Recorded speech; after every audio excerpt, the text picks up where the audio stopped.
লোক দেখানো প্রাচুর্য আর একটা সুখী গল্পের ভিড়ে বেদনার চোখ যেন ক্লান্ত পাখির মতো।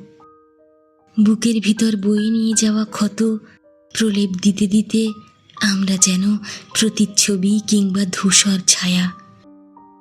কেবল ভালোবাসার জন্য অপেক্ষা করতে করতে আজন্ম নিজেকে উপেক্ষা করে আমরা এখন অবহেলাকে ভালোবাসাতে শিখেছি।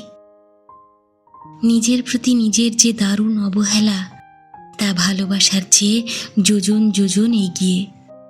সবশেষে আমাদের নিজেদেরকেই ভালোবাসা হয়ে উঠল না কখনো। তবুও মুখের কোণে লেগে থাকা হাসি জানান দিচ্ছে সুখের ফোয়ারা। ভালো না থাকার গল্পটা কেবলমাত্র আমাদের নিজের। এই প্রেম, মায়া, ভালোবাসা সব কিছুই যেন অভিনয়। অভিনয় ফুরালেই সব শেষ।